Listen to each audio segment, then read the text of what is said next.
김경국 TV 시작하겠습니다.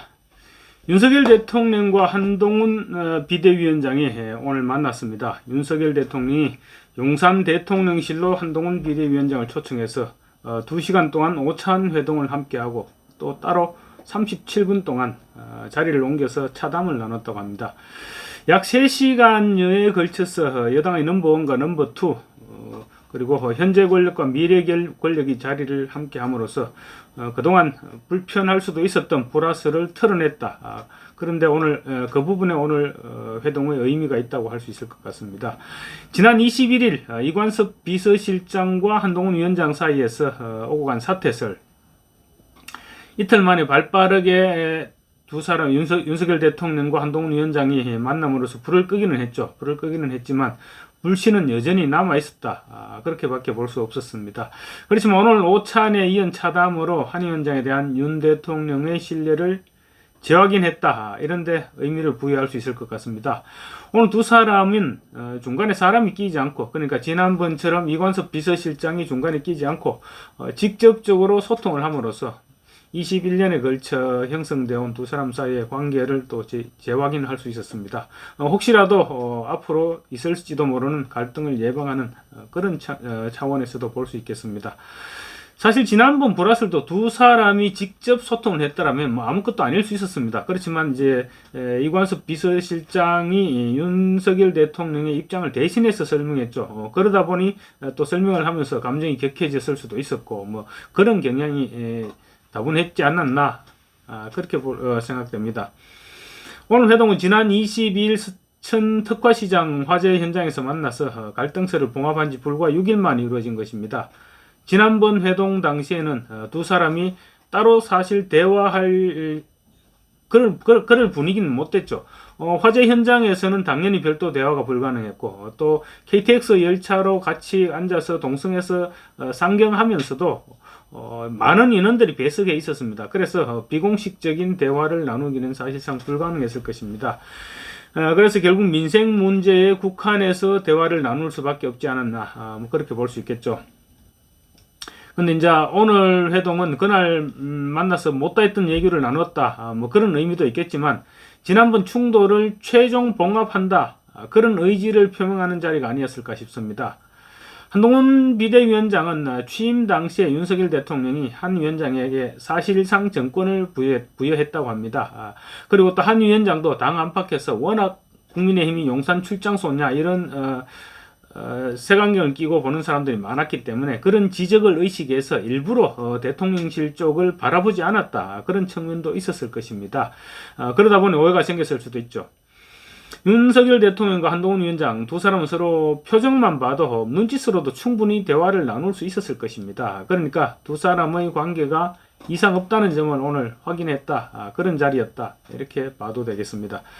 21년간 끈끈하게 쌓여왔던 두 사람의 관계가 뭐 잠깐 틀어지긴 했습니다. 뭐 사람인데 틀어질 수도 있죠. 그렇지만 그렇게 완전히 틀어질 사이는 아닐 만큼 오늘 충분히 오해를 풀고 대화를 나눴을 것이다, 이렇게 추측이 가능할 것 같습니다. 특히 오늘 배석자는 비서실장과 정무수석 그리고 홍보수석, 당에서는 윤재옥 원내대표, 이렇게 단 4사람밖에 없었습니다. 참석 범위가 최소화된 거죠. 최소화되었다는 것은 좀 더 속 깊은 얘기를 주고받을 수 있다, 그런 자리였다는 것을 뜻하는 것이죠. 물론 대통령실과 당에서는 뭐 김건희 여사 문제나 총선 공천, 그리고 김경률 비대위원 문제, 이런 정치 현안과 관련된 얘기는 논의는 전혀 없었고, 민생과 국정 현안 등에 대해서 의견을 주고받는 시간이었다, 이렇게 설명했습니다. 발표는 그렇게 하죠. 그렇지만 또 정치란 게 또 다른 영역도 있는 법이니까요. 아마 서로 뭐 하다못해 눈짓으로라도 얘기를 나누었을 것입니다. 과거 같으면 총선을 앞둔 이런 시점에서 대통령과 당대표가 만났다, 그러면 공천과 관련한 구체적인 협의를 하는 그런 자리가 됐을 것입니다. 예를 들면 대통령실에서 이번에 국민의힘 의원들 중에서 꼭 공천을 배제시켜야 될 사람, 그리고 반드시 공천을 줘야 될 사람, 이런 사람들의 명단을 전달했겠죠. 전달하고 당에서도 또 공천을 계획 중인 명단을 대통령실과 공유하는 그런 자리가 됐을 것입니다. 그래서 총선을 앞두고 당대표가 대통령을 만나면 뭐 사실상 공천은 끝났다, 그렇게 생각하던 시절이 있었습니다. 그렇게 오랜 옛날 얘기도 아닙니다. 그렇지만 지금은 그런 형태보다는 공천과 관련한 대화를 만약에 나누었다면 전체적인 차원에서 공천의 방향에 대한 의견을 교환하는 수준, 뭐 그 정도 아니었을까, 이렇게 생각할 수 있을 것입니다. 뭐 예를 들면 시스템에 의한 공정한 공천, 뭐 그런 원칙을 재확인한다든가 그런 식입니다. 물론 행간에 이런저런 의미를 담아서 얘기를 나눌 수도 있었겠지만 오늘 모임은 그런 성격의 자리는 아니었을 것으로 보입니다. 오늘 회동에서 특히 주목되는 부분은 김건희 여사 명품 파우치 문제에 대해서 어느 정도 의견을 교환했을까 하는 부분입니다. 대통령실과 당에서는 일단 오늘의 주제가 아니었다고 분명히 밝혔습니다. 윤석열 대통령이 이번 주 정도에 방송사 대담 등의 형식을 빌어서 신년 국정보고를 계획하고 있습니다. 그래서 이번 대담에서 김 여사 부분을 털고 가야 한다, 이런 의견이 지금 지배적이죠. 그렇다면 어느 정도 수준으로 설명을 하고 또 유감을 표명한다면 어느 정도 수준으로 표명할지, 이런 부분에 대해서도 의견 교환이 이루어지지 않았을까, 뭐 이렇게도 예상은 할 수 있을 것입니다. 한동훈 위원장과 윤재욱 원내대표는 이와 관련해서 아마 뭐 의견 교환이 있었다면 당과 시중의 여론을 전달했을 것이고, 사실 아무래도 비서실 입장에서는 대통령의 심기를 생각해서 정확한 여론을 전달하지 못했을 가능성도 있으니까 당 쪽에서 좀 더 솔직한 여론을 전달하지 않았을까, 그렇게 추측할 수는 있을 것 같습니다.